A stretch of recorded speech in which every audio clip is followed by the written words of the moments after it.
a brief introduction. So this is like the quick one or introduction to me. So my name's Jackson Pace. I'm a CPA. I've been in Southern Utah for what?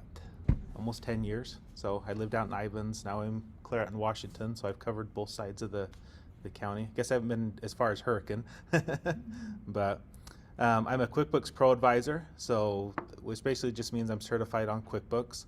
I'm a CPA. I've been using QuickBooks for probably 15 plus years, so a long time. And most of those, hopefully, are you guys using QuickBooks right now? Both of you? And so you're not using QuickBooks? Are you using, so you're using QuickBooks? Are you using the online version of QuickBooks? Okay, perfect. So I always like to tell people this is for the QuickBooks online version because there's a desktop and an online. So we actually have one guy that's using the desktop and he still comes to the class. So, but he's not here today, so maybe that's why. I've been teaching this class for about 5 years, so mainly up here at the college. So I've enjoyed that. I've experienced as a bookkeeper, controller, CFO. So yeah, just a lot of background in accounting. So appreciate you guys coming to class tonight, and hopefully this is helpful for you. Maybe just since you're new, and I hate to pick on people, so if you just don't want to be picked on, just say like, don't ask me any questions, but it's helpful for me to maybe just understand some of your goals or maybe some of the things that you're using QuickBooks for now or thinking about using it. Yeah, I work for a doctor's office. Okay. And I've done the desktop QuickBooks for probably 30 years with my dad's electrical contract. Oh, okay. And the surgical company that I work with uses online. Okay. So anything I've learned, I've just learned by myself. Just picking it up. So I just want to fill in all the holes of what I don't know. Okay, perfect. No, that's helpful. How about? I'm taking a basic accounting class through BYU online. Okay. So I just wanted to get more experience. Cool. So are you thinking of doing it more like on just for businesses or for your own personal or for businesses? Perfect. No, this is the perfect class because I've taught both. You know, there's some that have been business owners that just come in here and they want to learn how to use QuickBooks for their business, and I've also had accounting students that come in and say like, hey, I want to build my own like bookkeeping business, and how do I do that? So yeah, hopefully we'll cover all of it. So I want to share this form right here, especially for anybody that's joining for the first time. So I've tried to make it very easy to get to this page. So if you go to go.pacecpa.com/class, what it does is it takes you to this shared Google Doc, and you can't really delete or anything on it, so don't feel like you're going to get in here and mess anything up. But what it is it's really a link to all the links that I'll share during class. So the first link, and I'll just go over these briefly. So the first one is I actually send out, I try to send out every Monday an email to just announce the upcoming class for that week. And so if you want to join that email list, you can do that. It's so basically you just click on this first one, and that'll take you to this link right here. You can put your email address in, first name, last name, and that'll basically just subscribe you to that email list if you want to get those updates once a week. The other links, we have a Facebook group. So we meet here at the college every single Wednesday from 6 to 7. So that's kind of the dedicated class time. But outside of that, if there's stuff that comes up, if there's updates or things that I feel like are worth sharing, I try not to do anything spammy. I hate it when there's just like these constant like nonsense coming at you. But if I feel like there's something worthwhile that you need to know, a lot of times I'll just, as I see it, I'll just drop that in the Facebook group. So, and if you're on there, if you're a Facebooker, you can hit me up with questions too throughout the week, and I can help you there as well. Ask questions. If you have questions that you want to ask, there's a button that basically just takes you to a form. It'll email me the question, and I can, if it's something that I feel like is relevant to the whole class, I'll try and answer it like for the whole class. If it's maybe something that's more just one-on-one, then I'll help you do it one-on-one. So test drive companies. These are probably the two most important links. So the first one is the test drive company for the QuickBooks Online Plus sample company. The second one is a test drive file for the advanced company. In this class, we actually use the advanced company. So, and the reason we do that is because it'll cover every single feature in QuickBooks. So just know if you're in like the simple start, there might be some features that we cover that might not be available in your QuickBooks, but you can make them available. And then just some other ones in prior classes, we compared versions. If you want to register for the Zoom portion of the class, there's a link to take you to that Zoom registration page. The class outlines, like I'll just click on some of these. If you're wondering what we covered in prior classes, so we're still just getting started really. This is our third class. We had one review class, so about 4 classes in total. So these are some of the things that we covered in prior classes. Again, if there's a helpful link that I feel like is worth you guys having, then I'll try and drop those links in here so you can just click on them and go to them. And then I'll just add a tab every class so that you can get a heads up as far as what we're teaching, or what I'm teaching. And then the class slides. So today, understanding lists, you can click here and this will take you to these class slides right here. So any questions on that as far as what this is? Hopefully it's easy to get to. Go.paycpa.com/class and it'll literally just take you right here to this page. Okay. I guess we'll jump into it. And if you guys have questions, feel free to just raise your hand, whatever you need. If I'm going too fast, if I'm going too slow, if you want to dive a little bit deeper into a specific topic, let me know. But tonight's class is all on understanding lists. And really when I think about lists in QuickBooks, I think about going to the grocery store. So I'm like the worst person in the world to send to the grocery store. Because if my wife does not give me a list, I come back with just basically everything and anything. But if she puts up a list, basically I know what I'm going to the grocery store for. It's organized. Sometimes she's nice enough to put like all the meat together and all the produce together, so it just makes it a little bit easier for me. But it really just, it's a way of just organizing data. And so as you think about your QuickBooks, really that's what you're doing, is you're organizing data. I mean, the simplest form of bookkeeping or QuickBooks or anything is how do we take all these different transactions. So, we have credit card transactions, maybe we have a debit card, we have bills, we have invoices that are being paid on. We have all this data, all these numbers, all these different vendors. Maybe some of our businesses, we have employees, we have suppliers, we have just all these different things that are going on financially in the business. And really the whole point of QuickBooks is how do we organize that data so that at the end of a period, so maybe at the end of a month or at the end of the day or a week or whatever snapshot in time that we want to analyze our business on, we can then go to QuickBooks and pull a report and see exactly the information that we need to. So again, the bulk of tonight's class is going to be on just understanding how QuickBooks is organized, understanding the lists and some of the things that you can do with them, and just some best practices to navigate these things. And I'm in the slideshow now. I jump back and forth. So if you want to follow along in class, if you have a computer or your iPad or whatever, you'll want to go to this page right here and click on the QuickBooks Advanced Sample Company. So if you click on this link right here, that'll actually take you to a sample QuickBooks file. So you're welcome, if you have QuickBooks for a company that you're working for, you can follow along in that QuickBooks file. If you want to follow along in the exact same QuickBooks file that I'm using, then that's where we use this sample company. And you'll see that, oh, I thought I had it open. It's right there. Craig's Design and Landscaping Service. So just know there's not a Craig's Design and Landscaping Service in St. George. I'm not sharing all their information. It's just QuickBooks, their test company file that we work in. So the first thing, understanding lists. Who has even heard the term lists in QuickBooks in the same sentence? Is it kind of a, yeah. It's kind of a weird term. Like we don't really think of QuickBooks as lists.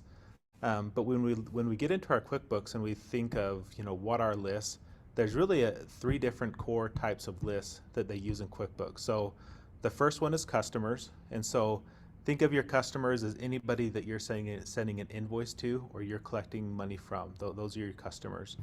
Vendors, or sometimes we refer to them as suppliers, these are anybody that we're going to pay money to. So if we need to set up, say we hire a handyman to come in and do some repair work at our business, obviously at the end of that engagement, they're going to send us a bill, they want to get paid, and so we have to then enter them into our QuickBooks as a vendor. And then employees. Remind me, who's doing payroll inside of QuickBooks? So we have one. Who does payroll outside of QuickBooks? Do you guys have a couple? QuickBooks actually does a really good job of running payroll, and so employees actually becomes a list inside of QuickBooks. So these are three of the lists, and then we'll get to some others a little bit later. So just types of lists. QuickBooks uses it to organize data, store information about people and businesses you work with, helps you find transactions. So if you're trying to look for a vendor, somebody you paid before, it helps us organize those vendors so that we can go back and see exactly how many times we paid them, have we paid their bills. Again, another way of organizing that information. And that also lets you track, on the vendor side, how much money we owe people, especially if we're using the bill pay feature of QuickBooks, which means we get a bill from somebody, we go into QuickBooks, we can put a due date, and then start to track how much money we owe people and who we owe it to, and the timelines that we need to pay that money back in. Some of this is a little repetitive. Names list. Customer, vendors, employees. You work with names lists often. These are probably, again, the three core ones that we're going to look at: customers, vendors, and employees. So first one, we'll jump over here into the sample company file. And the main way to get to lists, and we've kind of done some classes if you're jumping in here new. Most of the prior classes was really just understanding the navigation of QuickBooks, how to get around. You probably know. I mean, you've probably played around it enough to know, at least how to navigate through QuickBooks. But as a quick reminder, really left-hand navigation on the left side. This will take you in and out of the different modules inside of QuickBooks. Anytime we want to add something new to QuickBooks, we click on the New button. And then anytime we want to change some of the settings in QuickBooks, we click on the gear icon right here. So again, left hand, New button, and the gear. So the main one we're going to look at right now is All List. So if we come up here, oh, come on, don't do that.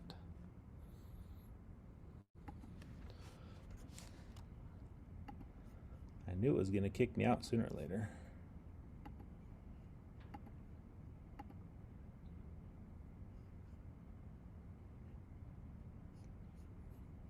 Okay.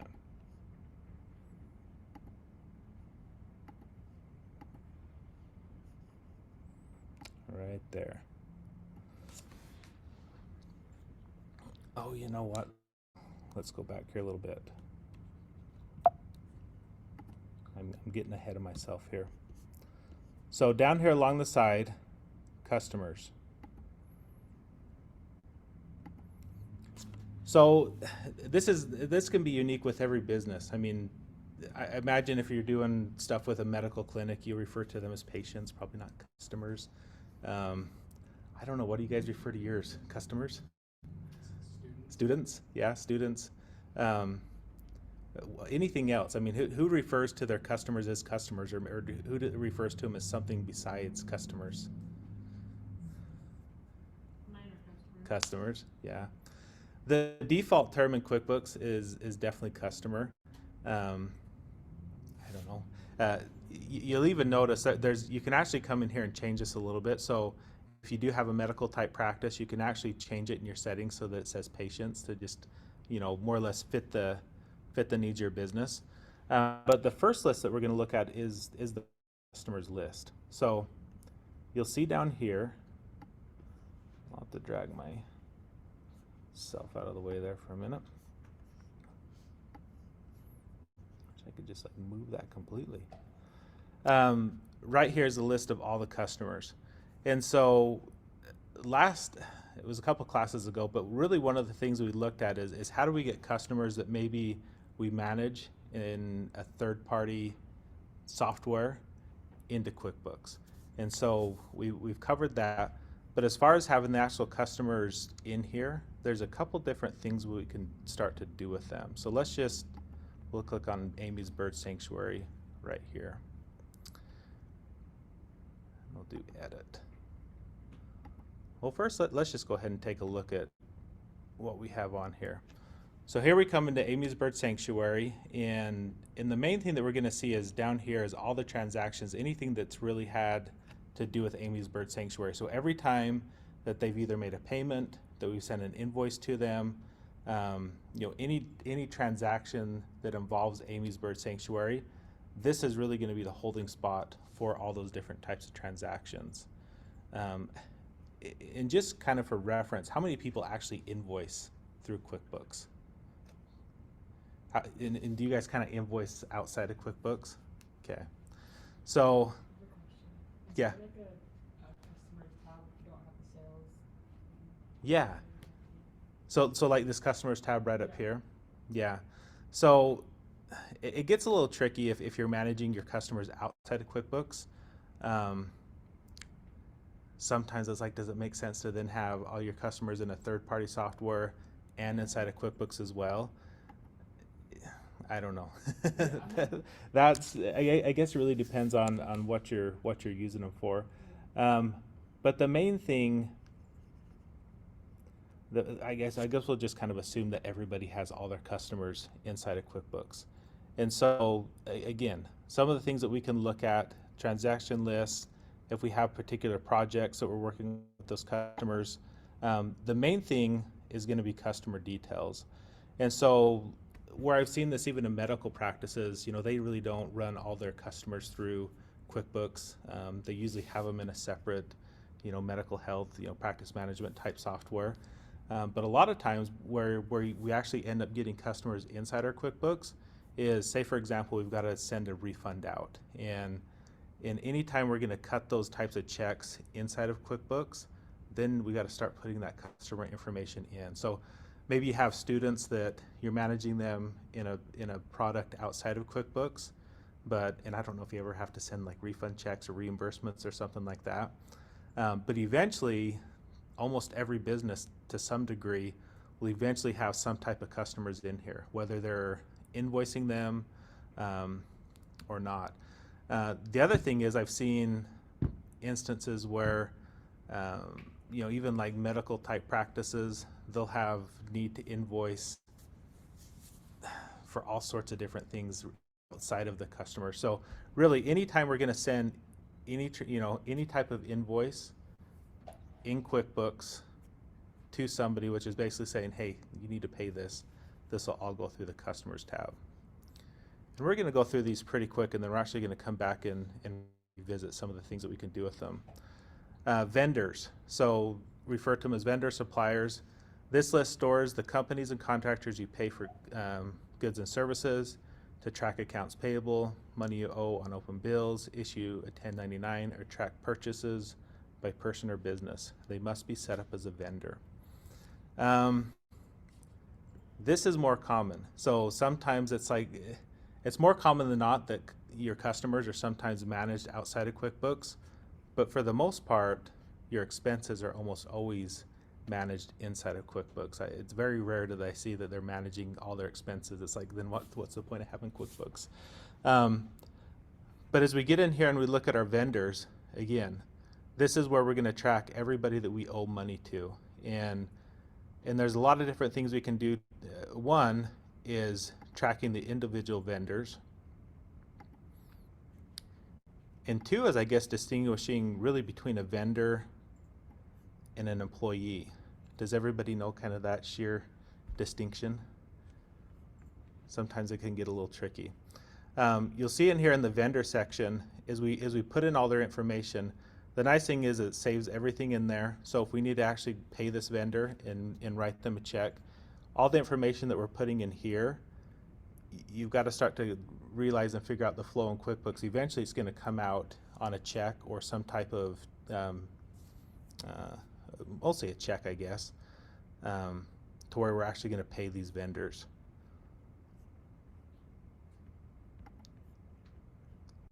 Oh, I was going to show you one more thing before I close out.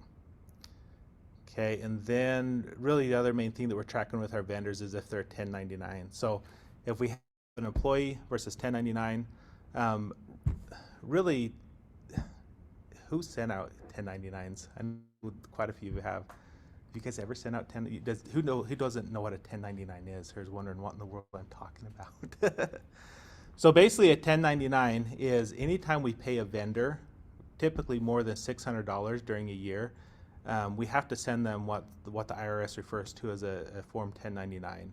And so it's really reporting to the IRS what we paid that vendor over the course of the year. And that's part of our compliance. That's part of, being a business owner, running a business. Every time we pay something under that business name, now we have to start to track things and stay in compliance. So as we're doing that, we can actually start to type in those details. So we get some information back on the business owner as far as what their business ID number is, social security number. We can track payments for 1099, and we can start to enter all this information proactively into QuickBooks. So that way when we get to the end of the year, we close out our QuickBooks file and we jump into January, and the IRS basically gives us the month of January is it. So they give us 31 days to then send all these 1099s out to any vendors that were required to do so. So again, as we're talking about list organizing data, that's part of it, is just keeping all of our vendor records organized and up to date, including addresses, so that when January comes and we have to send all those out, they're all going to get to the correct vendor and the correct address. So employees. So this list stores employees, they're related to payroll information. To pay an employee using payroll or issue a W-2 to an employee, she must be entered as an employee. Note that the employee list is only for W-2 employees. People you issue a 1099 to are considered vendors and contractors. So as we come into QuickBooks, we come down here along the side and there's a tab for payroll and employees. So this is, if we're using the payroll module inside of QuickBooks, this is where we'll start to add all the different employees, their information. We'll see if it'll let me turn it on.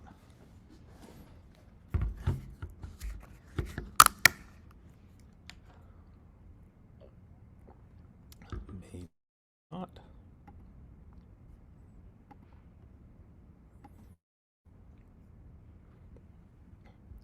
Sometimes the sample company just doesn't want to show us everything. Oh, there's some of them right here. So again, you can see this sample company, they have their list of employees. One thing to know, and this is one thing that just kind of drives me nuts about QuickBooks, is you can't have an employee and a vendor and a customer. None of those can have the same name. So say you have an employee, his name is Bob Smith, and you have a customer and their name is Bob Smith. So for whatever reason, QuickBooks just will not deal with that. So sometimes you have to get a little creative in how you actually name these. So we can come in here to our customers list, and let's just look at one of these. Okay, so right here there's a couple different fields, and I'll point out there's a lot of stuff going on here, but I'll point out the main things just to take away from these different lists. Title, first name, last name. What QuickBooks is looking for right here is you'll see customer displayed name, and it has a little star next to it. So this is how it's actually going to display inside your QuickBooks. So what QuickBooks is saying is they're saying, hey, we can't, say for example, this is just Amy Smith, I guess. So if the customer's name was Amy Smith and we put that inside of QuickBooks, then we can't have a vendor, somebody that we're going to pay to that actually has that same name, and then also an employee. You'll get an error back on QuickBooks that says you can't enter that in there. And so a couple tricks to just get that in there if you need to. And I don't love it. But you can always add like a period after it, and that'll differentiate it just enough to where you can save that inside of QuickBooks. You can add like a space. You can do a couple different things to just actually get that name in there. But just know if QuickBooks gives you that error back and says, hey, there's already another employee or a vendor or customer with the same name, just know that you've got to differentiate them a little bit.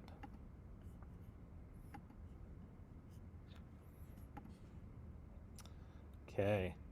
So any questions?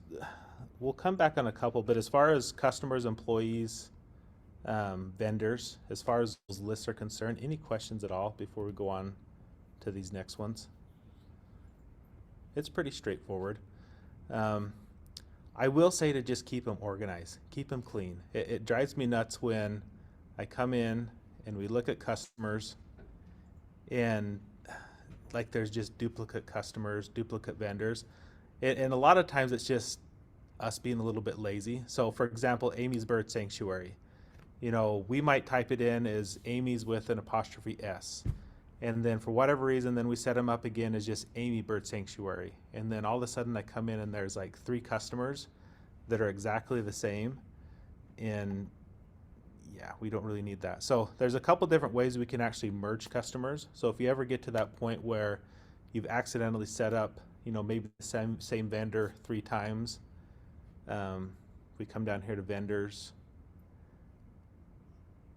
and we look at some of these, and actually start to merge some of your vendors together. And so I think that's part of the very end. But just know, keep them clean. I mean, go through your vendors. You know, if there's some that you need to inactivate, get rid of them. But just try and keep it as clean as possible. It makes your life a lot easier as you start to track stuff and get a lot of data in there. Okay, other lists: chart of accounts, recurring transactions, products and services, custom form styles, payment methods, terms, and attachments. So chart of accounts. So again, the first 3 lists that we went over here on the left-hand side, sales, we went over the customers list. Under expenses, we went over the vendors list.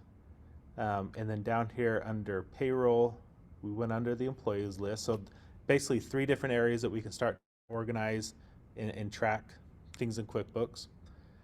As we come over here and we click on the gear, we can see this item right here, all list. So under all lists, we have chart of accounts, recurring transactions, products and services, custom form styles. There's a lot of stuff going on under here. And just know, this is like one way you can get to it. So the first one we're going to look at is chart of accounts.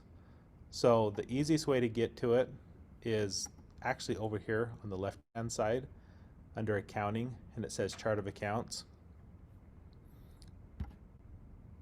And this is basically every single account inside your QuickBooks. Who's had a lot of experience like organizing? I mean, who feels like they have a solid chart of accounts? Like they feel like everything is just organized exactly how they want it? Or is anybody thinking we like to reorganize it, change things around, make it look a little bit different? I'm going to show you some quick tips here. So before we even look at the chart of accounts here, the first thing I want to do is just pull up a report. And I feel like visually it helps us just understand how the chart of accounts works, where that information is coming from, and eventually where it's going to end up inside your QuickBooks. So the first one we're going to pull, and you can, if you're following along in the sample company, feel free to pull the same report. If you have your own company file open, again, you can pull the same report as well.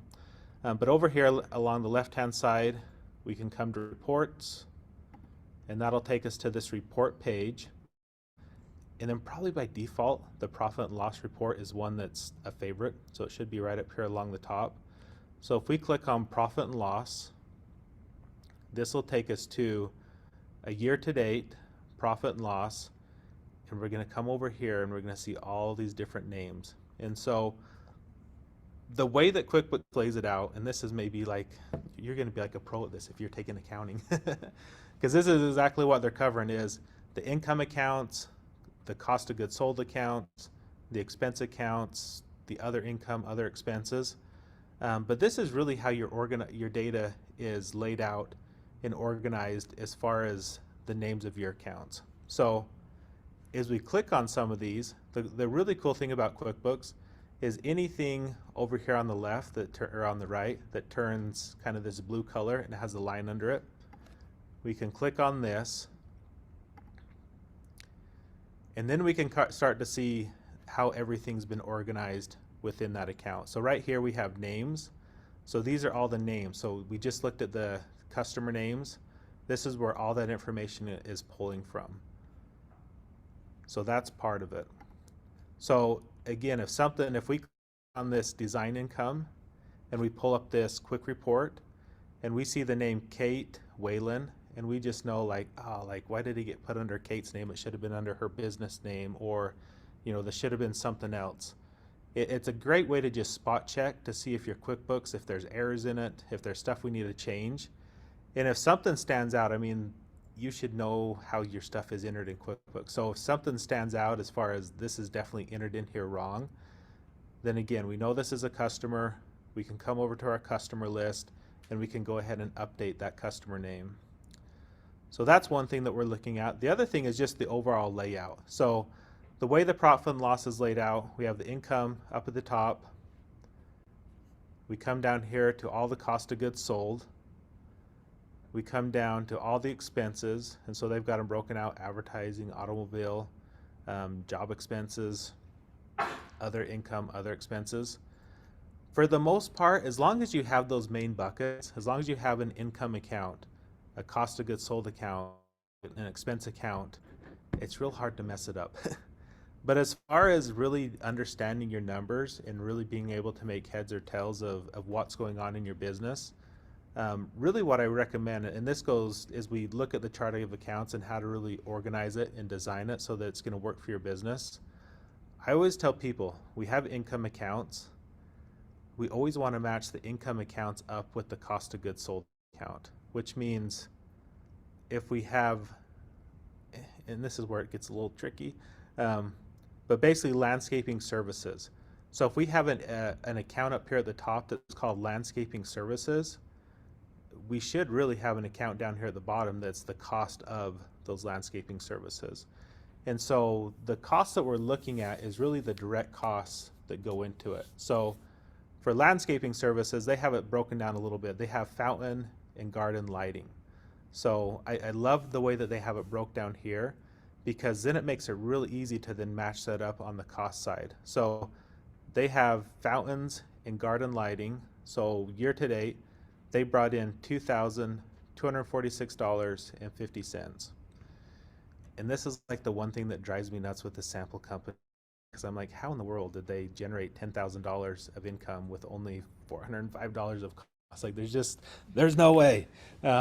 They must really be getting some good deals at the Home Depot or wherever they're going, because it's just not reality. I mean, it's just, there's no way. So really, as I look at it, like as an accountant, as somebody that's been in QuickBooks a long time, like that's like an immediate red flag. Like there is no way that they should only have $405 in cost. And so really what ends up happening, and you might even notice this in your own QuickBooks, if you're looking at it and maybe you're looking at your personal QuickBooks thinking, ooh, am I doing something wrong? I don't even have a cost of goods sold account. It's very common for your cost of goods sold accounts to get mixed up with your expense accounts. And so again, as you're thinking through your chart of accounts and how we organize things, you really want to look down through your expenses and understand, which one of these are like a true overhead operating expense versus a cost of goods sold. And so to drill down into that just a little bit more, what is a cost of goods sold? How do we define that? So really any of your direct cost to produce some income, that's what we would consider direct cost of goods sold. So if we come up here to our example, fountain and garden lighting. So anytime that this company would drive to, let's just use Home Depot. So they hop in their company truck and they drive to Home Depot to purchase a fountain, because they're going to sell it to a customer. So there's a lot of expenses that go into that scenario. So first thing is they have to have a truck, just to hop into. You can't hop into a truck unless you've got a truck. So the actual expense of the truck, what do you guys think? Expense or cost of goods sold? You didn't know there's going to be quizzes in here, huh? That one's more of an expense because it's not really directly tied to, that the fountain that they're going to purchase. So, and this gets a little bit tricky. This is where you just have to play around with it and look at it and see if it's driving. But as far as the cost of the truck, definitely more of an expense. Now, the fuel that they put into the truck, again, more of an expense than a cost of goods sold because they're not selling that fuel to the customer. I mean, they kind of are through their overhead, but the fuel's more of an expense. So they have their truck, they have the fuel in it, they drive to Home Depot. Now they're at Home Depot and they go and they pick out the fountain that they're going to sell to this customer. They take the fountain to the cash register, they ring it up, it's $100. Now that $100 that they finally spent on that fountain, that's an actual cost. That's a cost of goods sold. Because what they did is they took that fountain and they're actually just going to sell that back to the customer. So they're gonna mark that up. And when we think of the fountain and the markup, really the reason they're marking it up is because they've got to pay for the fuel and the truck and everything else. But you would never send an invoice to a customer that says, hey, we're charging you for the fountain, plus a little bit for the truck, plus a little bit for the fuel, plus we bought a snack and a drink on the way. I mean, you just would never put all those things in the invoice. So it's really, we're going to say, hey, we're taking this $100 fountain and we're going to sell it for $500. And so that's enough for us to make money on it, plus pay all these other expenses. But as far as the actual hard cost that went into that job, for the most part in this scenario, it would just be that fountain that they purchased. So if I totally got you lost, don't worry. We'll keep going through scenarios. But you just think of it. Anything that's directly producing income becomes more of a cost. We come down here to our expenses, and this is just, I think of this as just like kind of the operating expenses. It's not really tied to exactly the things that we're buying to run our business. And so for every business, it's different. I mean, if we have a service-based business, for example, like me, I'm a CPA, I have a CPA firm. Really my costs are like salaries and wages. I mean, there's not, maybe some software, but there's not a ton of costs. But I have a lot of expenses. I have, marketing, I have just all these expenses that go into it. And you can see some of the examples here. Their insurance, job expenses. I would argue that that's probably more of a cost of goods sold. But what they spend on accounting, on a bookkeeper, a lawyer, again, they're not selling law services. They're not selling bookkeeping services. So that's why these become more of an expense. And so as you start to understand, and this is why I always like to start with the reports first and then go into the chart of accounts, because to really make heads and tails of how you want to structure your chart of accounts, you have to understand how you want to structure and view your financial statement. So this is the first main one, profit and loss. We come back over here, and the other one that we look at is the balance sheet. So you can see, like the easiest way to, and I should have done this on the profit and loss, but they have these little arrows. So we can basically condense it down to the most basic form of a profit and loss, or balance sheet, sorry. So when we look at the balance sheet as of July 27th, 2022, that's today, we have two things that make up the whole balance sheet. We have all of our assets equal $23,436, and our liabilities and equity $23,436. So they call it a balance sheet because those two numbers have to balance. But now as we start to drill down, it's like, well, what are our assets? We have current assets, we have our bank accounts, we have our accounts receivable, which this is money that people owe us. We have other current assets like inventory, undeposited funds. We have our fixed asset, our truck, those types of things. which really equal, so we add all those together and that gives us as our total assets. Liabilities and equity. We have accounts payable. This is money that we owe people. We have the credit card. If we're charging stuff on the credit card, eventually we have to pay that credit card bill. So we owe the credit card company throughout the month. Maybe we have like some loans payable. We have payroll, different notes. The equity section is probably like the most confusing one, just because it's like it's not not a lot of transactions run through the equity. But really think of the equity, the transactions and the accounts that I can see you guys really using the equity section for is if there's the owner of the business and they're taking money out of the company, then that usually goes through the equity account. So they're drawing their equity out of the company through like an owner draw.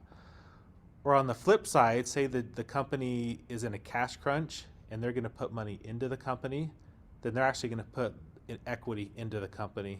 And so those come through these accounts right here. So, yes. If you have multiple owners putting in equity and taking out owner's draws, would you just name like each owner under one of those? Yeah. I would, yeah, I even use owner, like their actual owner name, or you could call them like owner one, owner two.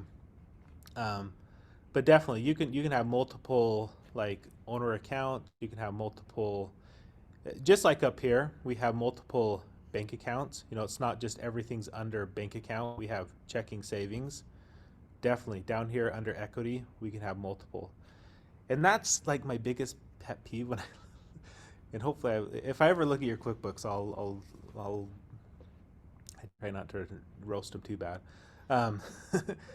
But really what I'm looking for is just detail. I mean, you don't want to take it over the top to where you've just got stuff way too detailed out. But on the other side too, you want to have enough detail so that things make sense. So if there are multiple owners, you want to show that in your equity section. Otherwise, it's just assumed that there's just one owner because there's only one account. So, I have a question. Yeah. Like question. But like say you had somebody like for example we had somebody help us with our logo and we Okay. didn't pay any money for it. Yeah. So like it would be an asset but not an expense. Like yeah. what would like for So that? did they do a trade or anything, or they just No, they were just like a friend. they and just we totally kinda helped you just out? did it together and Yeah. So in that case, you wouldn't really what we book there, and not a lot of companies book this, unless maybe you're going to sell or something, but it really goes towards your goodwill. So now we have this capital asset in the form of logo. We really didn't pay anything for it, but it makes our company worth more money, Yeah. and so I typically don't see those booked, you know, unless you have to have what they call GAAP financials. That just means you have to account for some of those things, or if you actually sell it, then eventually that gets booked. But no, in the short term, you just just don't worry about it. don't even worry about it. No, it's easy. So now if we go back, so that was like a long intro to chart of accounts, probably too long, but hopefully it helped you have just a kind of a good understanding. So when we come into here, we have chart of accounts, and again, we can sort through all this information. So if we want to sort things by the name, by the type, by the detail type, I always recommend when we look at our chart of accounts to sort it by the type. And so the type is, think back to the balance sheet, and we saw the assets. So that was a bank account. So it starts to sort them by how we wanted to show up on the financial statements. So if we were to come down here, we have, this is always a good one. So right here, they have equipment rental. They have it as an expense. And maybe after we looked at everything, we thought, actually, equipment rental, that's more of a cost of goods sold for this business. And we want to change that. So the way that we change that is we come right all the way over to the right-hand side, and there's this little down arrow. So if we click on the down arrow, we can hit edit. And this is where it's super easy to just change these things. So right now it has save under expense. Well, we're going to say actually it's not an expense, it's a cost of goods sold. So we select cost of goods sold. Um, tax form selection, this you can kind of just ignore unless you've got your QuickBooks linked to a tax product. Just, yeah, don't go crazy over this one, but we could call it equipment rental if we want. And this is like the things we're going to change. So we hit save. Oh, we don't go to the trash. We hit save. And it'll pop up a little warning, just double checking everything. We say yes. So now that expense has actually become a cost of goods sold. So that's one thing. Maybe there's some on here that we just like, we don't want them anymore. It's an account that we set up. We don't want to see it anymore.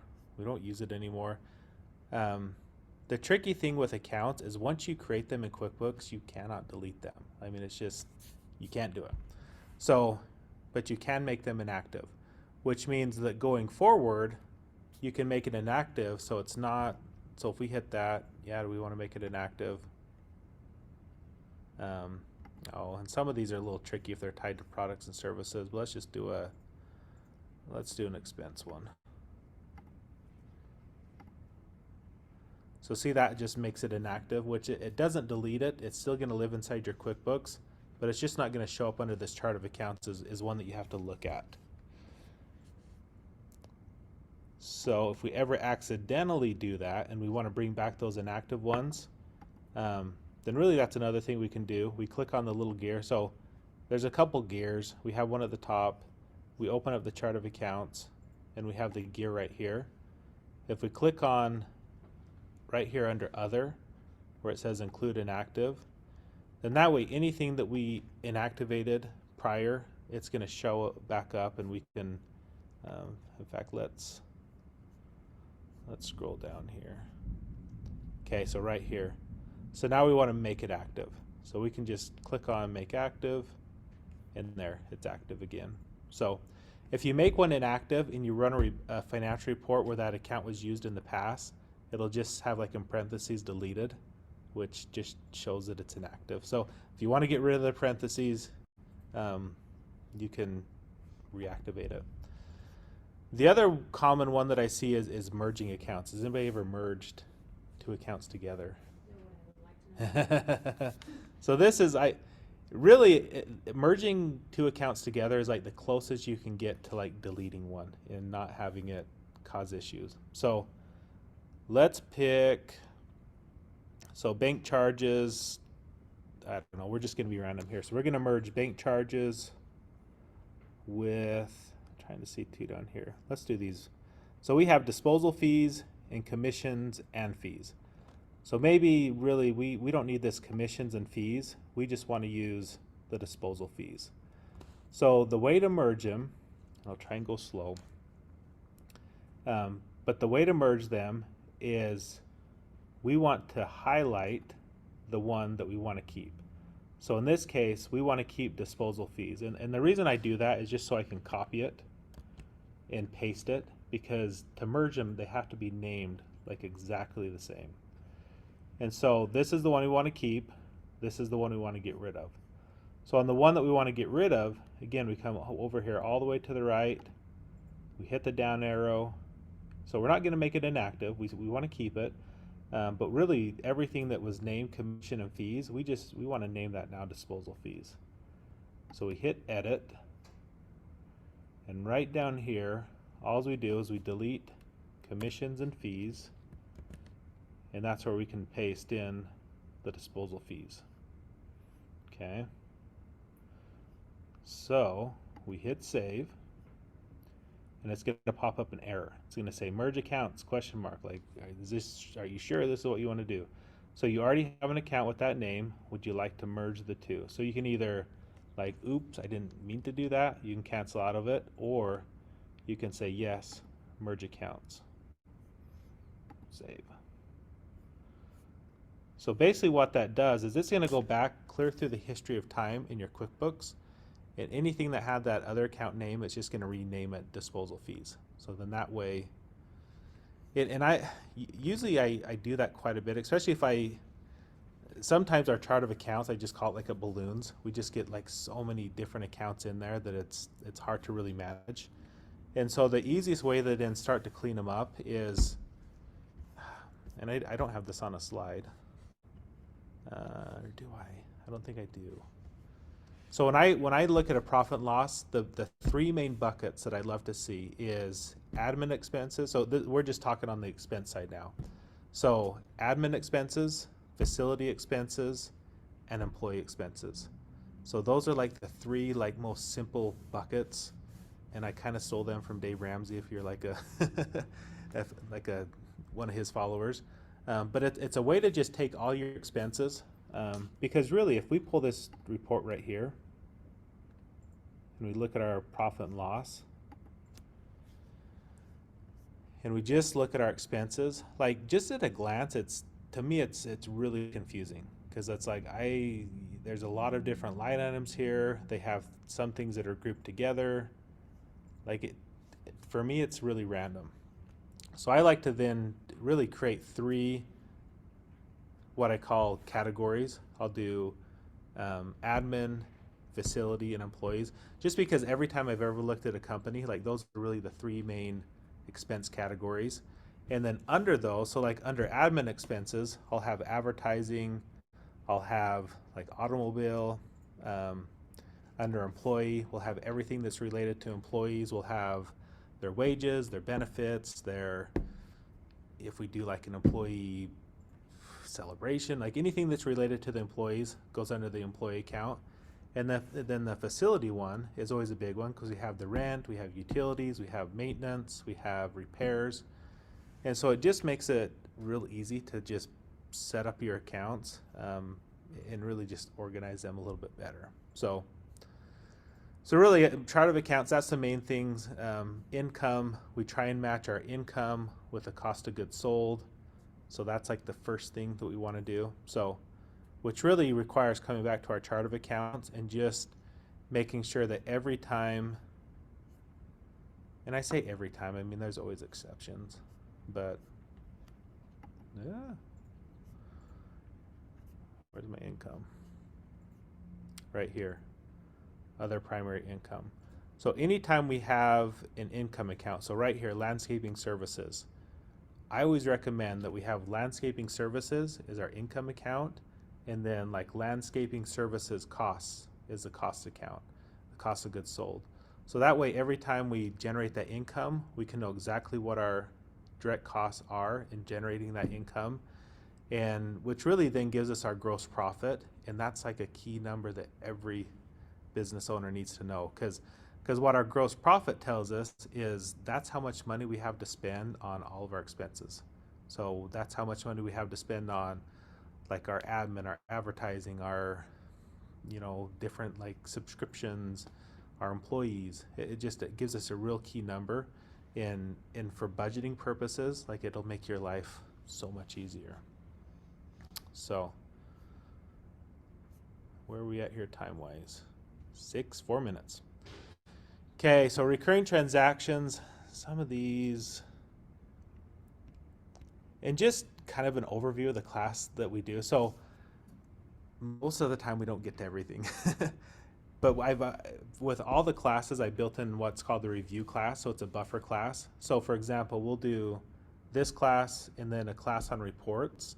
And then the third class is going to be like a combination of like the best things. So basically the things that I want to repeat from the first two classes, and then anything that we miss that I feel like we really need to like address that, then those things. So the review class isn't always necessarily like a pure we're going to just reiterate everything that we just talked about in the first two classes. It's really looking at like these are the important things. For repetition, we're going to go over them one more time, and then anything that's important that we missed, then we'll hit those as well. So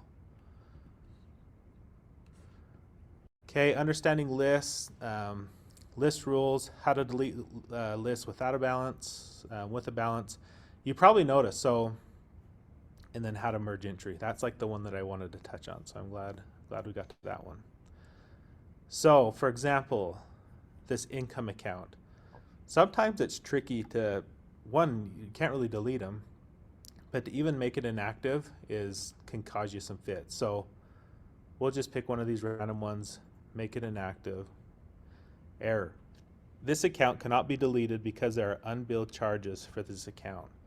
So a lot of times all these lists are kind of tied together, and it can become like a nightmare and a pain to really reorganize everything.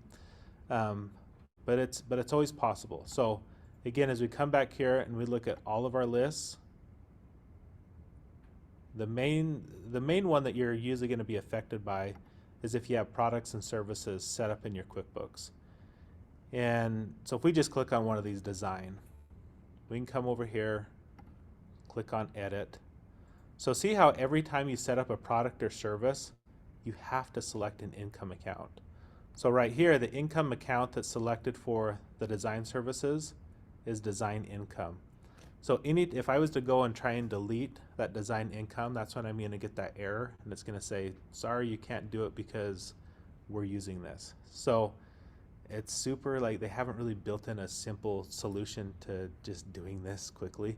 But you have to come in here and you really just select a different income account and then save it. And then once no service items or products items are using that income account, then you can go in there and activate it.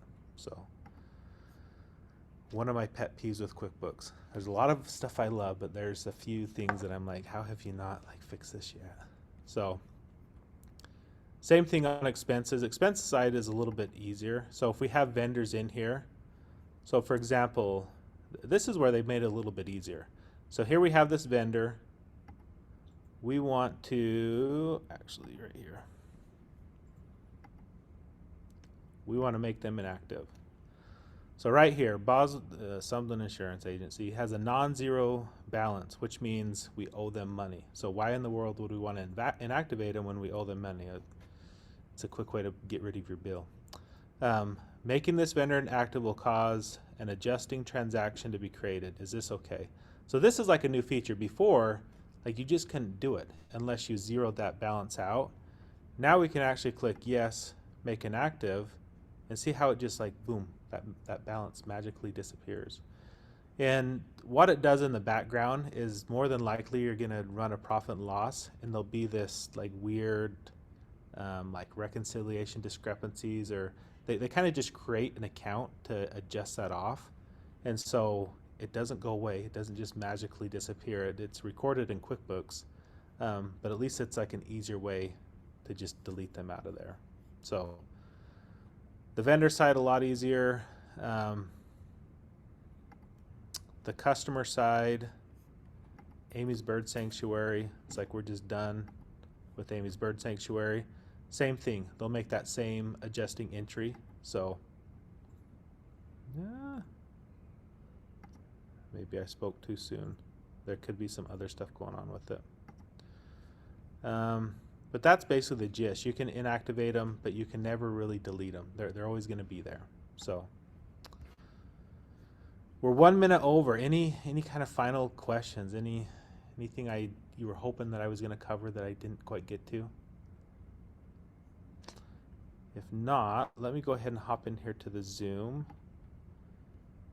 We're going to end the Zoom. So everybody that joined us on Zoom, thank you for joining us. I didn't see any questions. No chat. It's probably because it was disabled. I'll try and get that fixed for next time. But thanks for joining us on Zoom. So let me end that one.